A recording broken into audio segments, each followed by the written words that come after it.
Globalization is shaping the future. Technology is taking over this world. Globalization is shrinking. The world is at your fingertips. Globalization is taking its toll. Globalization is shaping the future. Technology is tying the world together. The world is changing at a rapid pace. The world is expanding. The world is reaching new heights.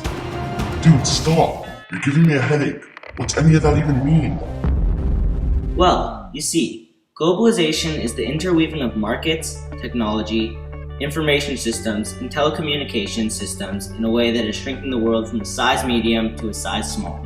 It's enabling us to reach around the world farther, faster, deeper, and cheaper than ever before. It describes a process by which regional economies, societies, and cultures have become integrated through a globe-spanning network of communication and trade. Dude, what's your point? Well, what I'm trying to say is that over the span of Globalization 2.0, which is between the years of 1800 and 2000, the world has seen dramatic change that have contributed to the progress of a completely globalized world. Tell me about it. So let's re-jog our memories to about, like 200 years ago. By the early 1800s, the Industrial Revolution was well underway. Groundbreaking discoveries such as Bridgewater canals and the spinning jenny were already being used regularly. By 1801, the idea of the steam locomotive was already in place, and by 1807, the first successful one was done. It transported coal from one place to another. This was huge because coal was used for trade, and for the first time in 1830, people were allowed to use these railways. This would greatly reduce the stress and time that it took to travel. In 1844, the first commercial use of Morse code was used so that people could receive news. In 1856, colored cotton was introduced to the world. This skyrocketed the cotton industry. Due to the high demand of colored cotton, workers now had to work longer hours, including children. The long and winding road. It was beginning to be too much for everybody. The rich got richer and the poor got poorer. The workers began to protest their long working hours under brutal and unhealthy working conditions. They started to bond and relied on each other. This leads into nationalism. Nationalism is an ideology that involves a strong identification of a group of individuals who share one or more instrumental commonalities in which they bond over and fight for.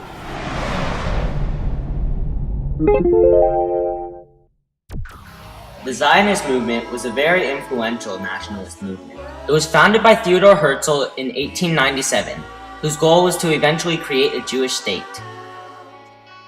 Wait, can you just remind me, how does all that Industrial Revolution stuff relate? Oh yeah, thanks. I almost forgot. So the prominent European nations, mainly England and France, took all the new inventions from the Industrial Revolution and went to imperialize African nations. They would essentially use them as pawns in order to gain resources and obtain efficiency with all the machinery and whatnot. They were bringing these new innovations to African nations who would have never seen these things otherwise. The Imperial Age, which started in 1870, essentially sped Africa up with the rest of the world and presented them with the power and knowledge. Psych. Well, or so they thought. I mean, it was textbook-style manipulation if you ask me. But nevertheless, it played a big role in globalization. Heck, imagine what Africa would be had imperialism never even happened. Well, anyways, in 1903, the Wright brothers made the first human-empowered airplane, and in 1908, Henry Ford made the first model of the T Ford. It is known to man as the first car ever. For the first time in history, people could fly overseas in less than a day, let alone months on a ship. And also for the first time in history, people could go miles without it taking even an hour. These two things were instrumental in World War I.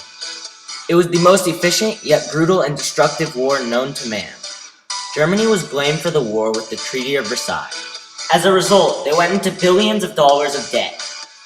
The Zionist movement was renewed, but that would soon change when Hitler came into power.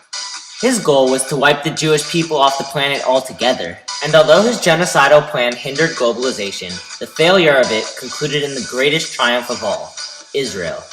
The Zionist movement was successful after all, and Israel was not the only place. Holocaust survivors dispersed all over the world. Although he did not live to see the day, Herzl's dream became true, and Israel became a state in 1948. So dude, that's pretty sick, but how did you even make this project? Well, that brings me to a bunch of new things. In 1990, the World Wide Web was launched globally. It allows people from all over the world to connect with each other within minutes. All you need is a computer and internet connection. You can have instant messenger chats and emails. You can upload pictures of yourself. And then, you can be as cool as me and make videos to educate others. It's a God-given talent. That brings me to other things, such as cell phone and television. Cell phones allow you to call somebody anywhere you are in the world and you can talk to them. Like they can hear your voice. Like cool, I know. And television. Well, remember when I told you about the Morse code? Yeah, well television gives you news as well. It's just visual news. And lightning fast. Alright, so let's play some before and after. At the beginning of Globalization 2.0, it would take someone several months to cross the seas. And at the end of it, less than 24 hours. At the beginning of Globalization 2.0, you would have to physically be with someone to tell them something, and that meant walking. That could take hours. At the end of Globalization 2.0, you could be from miles away, and you could still talk to them. And if you had to drive there, 5 minutes would be plenty.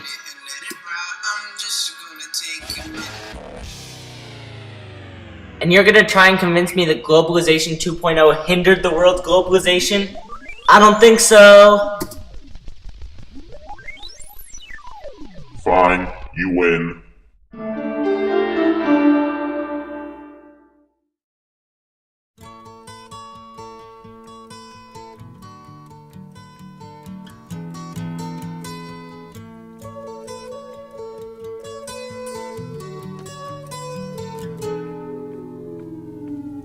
Here comes the sun. Thank you, Mr. Holton, for a great year.